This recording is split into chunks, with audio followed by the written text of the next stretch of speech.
Shriek Week, Shriek Week, Shriek Week. Hello everyone, my name is Miranda and today I'm here to discuss the first episode of the new Dimension 20 series season, Shriek Week. I was so pumped for this series when it was first announced. I love monster stories and a dating simulator at a monster college, not Monster University, mind you. That's a whole other one that you have to try and get into. But like actually I love monsters when they're played as characters. So like we've got a mummy, we've got a vampire, we've got werewolf, and we've got a ghost. And I am so excited. I also really am excited for the players too. So obviously Allie, who is my main. Like, I love them so much and they always bring so much chaoticness to every single character and every single season they are in. So I was really excited that they were going to be back. And then Iffy, we also haven't seen since Escape from the Bloodkeep, but I loved every single character from Escape from the Bloodkeep, but he just had some completely like baller moves that you would not expect. And like there's, oh my gosh, I don't want to spoil it for like if you haven't seen Escape from the Bloodkeep, but if you have, you know the scene where he does something with his sword and it's just like everyone's like, wait, what do you do? Why would you do that? And then there's a whole reason why he does it and you're like, that was amazing that your mind even thinks that fast. It was beautiful. And then actually the characters that are playing Tootie and Seven, well, Danny, she hasn't ever been in a Dimension 20 thing before though. I kind of wonder if she DMs though, because just like the way she would describe like what Seven was doing reminded me a lot of like Matt and also Deborah and Wolf who DM'd, and just like, you know, Brennan when he does Magic and Misfits.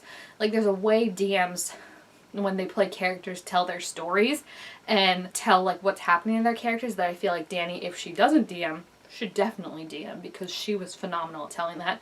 And then also Tootie, aka Lily, she was in Tiny Heist, I think it was called, which I actually haven't watched. It's with the McElroy bros who, let's be honest, amazing. So I gotta get on watching that, but it was that weird time of like it had already all happened before I got into Dimension 20, and then by the time it did I was like, oh, I'm just gonna, like, I watched Fantasy High and then I watched Escape from the Bloodkeep and then I watched Unsleeping City, and then after that I was kind of like more caught up in the new ones that were coming out, so like I didn't ever go back and watch Tiny Heist, but it's definitely like on my list, and they're all phenomenal. I at first was like a little bit like sad there were only 4 characters, but I do feel like Magic and Misfits made me more open to it being so like less of characters, just because you really get to dive deep into them and their relationships and everything like that when there's so few of them, which actually brings me back to the first thing that I really like about Shriek Week.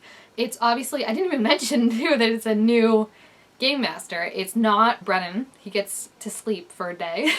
And I really love Gabe. I think they are a phenomenal storyteller, and the way they exude like the spookiness and the shriekiness and the freakiness of the whole campus and what this story is gonna be is very interesting. All the NPCs they created were so fascinating, and I just love how there's such a variety of different monsters that you don't always see. And I think Iffy even mentioned it of like, you know, you got like your more like common humanoid monsters, right? You've got your werewolves, you've got your vampires. Megan, I would even say, seems pretty human-like because she's a ghost and, you know, that's what it is. But then like there's Medusa, there's a Gorgon. I don't think it was like Medusa specifically, but there's a Gorgon, there's a Chupacabra, there's Mothman. Like there's all these different ones that have become, I mean, if you watch BuzzFeed Unsolved, have become so just meme status on Tumblr and everything. So to see them portrayed in this and see like monsters that you don't typically see get to be in this, I think was really fun. Even Tootie being a main character and being a mummy, that's not something you see a lot. I feel like the mummy, yeah, but like aside from werewolf, vampire, and ghost, like mummy is not as popular. So I love seeing her and seeing, you know, just the different dynamics they all have of like, you know, Terry can't grow a beard, and like that's something that in the werewolf community is kind of like really emasculating for him. And Seven,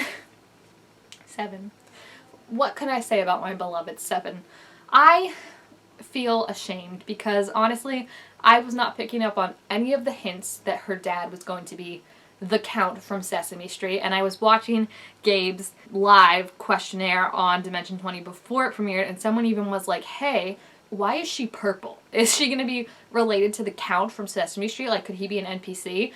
And the fact that like the first thing we saw her doing was counting. She was like 1, 2, 3, and like it went in my head for like a split second when she did that. I was like, oh, she sounds like the frickin'. I always think my mind goes to the owl from the Tootsie Roll commercial when it's like awan, atu, instead of like the count. I don't know why, but like it did for a split second. I was like, wait, that sounds familiar when she's like 1, 2, and then her name is 7, a number, and she's purple. Like I feel like the writing should have been on the wall. And I love that Allie just lost it and was like, your dad's a felt puppet, and I was like laughing as Megan, and everyone was like, whoa, you can't, like, don't laugh at her. Like, I was just, she's this dark brooding thing. She literally basically killed a man in the first episode, and her dad is the puppet from Sesame Street.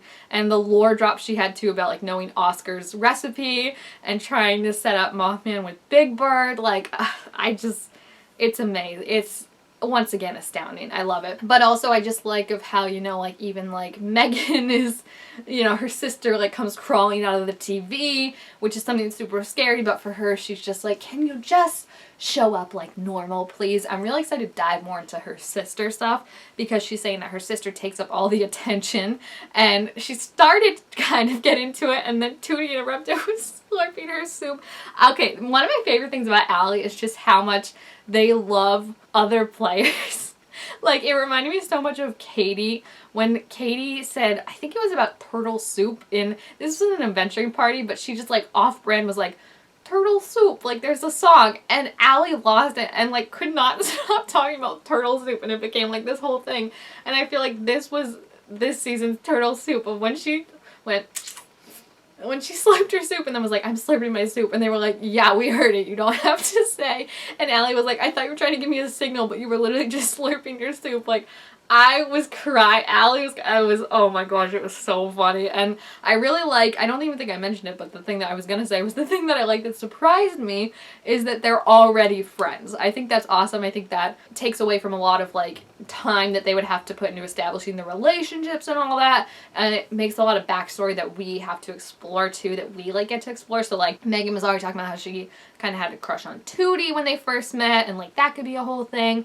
And then Seven and Terry were involved in this love triangle with someone that's really got awkward, and Terry was kind of talking up Tootie to someone, but was like, oh no, like we're just friends, like I wouldn't like pursue her like that. And it's just I'm very curious with all these NPCs, who's gonna end up with who, you know? Like I feel like Terry and Seven do not vibe very well, and I don't know if that's because of the love triangle, but he was very onto her about being like, you ate that dude, didn't you? And was like calling her out on it, and very unimpressed with her lies.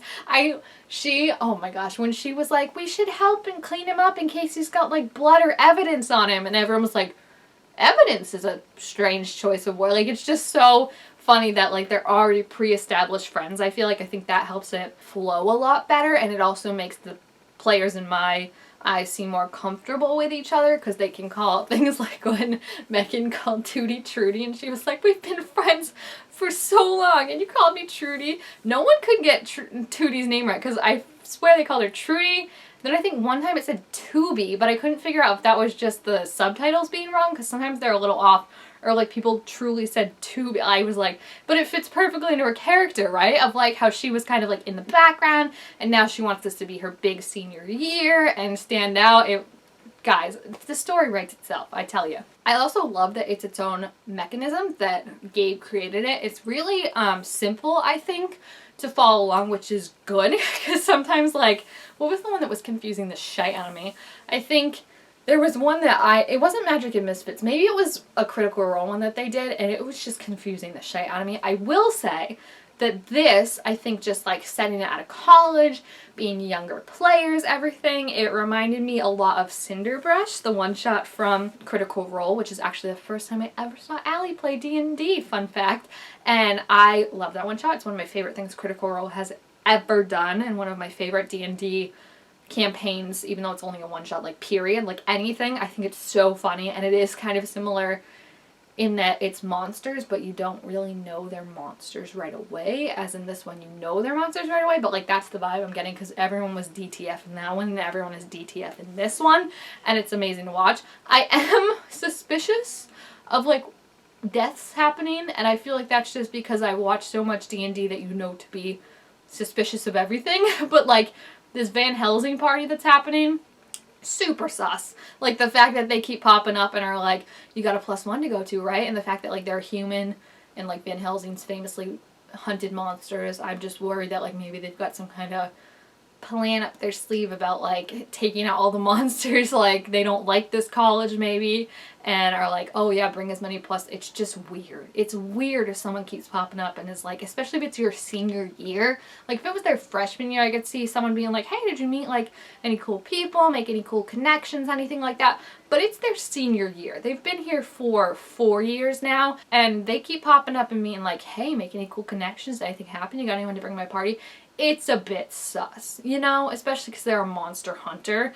So I got my eye on Van Helsing, definitely, but I don't know, part of me is like, oh, it's just gonna be a dating similarity and everyone's just gonna be horny and like that's just gonna be the game. But then I also feel like I don't trust anything. And Gabe, I know you've got something up your sleeve, and I don't trust this monster hunter at a school full of monsters that specifically keeps popping up to ask if they're bringing more monsters to the party on Saturday. So I don't know if the next episode will be the party. I also don't know how many episodes it is. I think it's only 4, which makes me sad, but it would make sense for like the Magic and Misfits one shot to then come out around Christmas if this was only 4 weeks. So I freaking loved it. It blew away my expectations, and my expectations were like up here, like super high, and it was even funnier and more amazing than I was expecting it to be. So what a perfect follow-up to the 7, because the 7 was just chaos in like bottled, and now this is just indescribable. So I really loved it. I'm excited to see the next episode and see where this is gonna go. And if you watched it and have any predictions on what's gonna happen, your thoughts on the episodes and the characters so far, who's gonna end up with who, if it's just gonna turn into a giant everyone ends up with everyone at the end, whatever you think, leave that down below in the comments. Also make sure this video a thumbs up if you enjoyed it, and I will see you guys next time. Bye!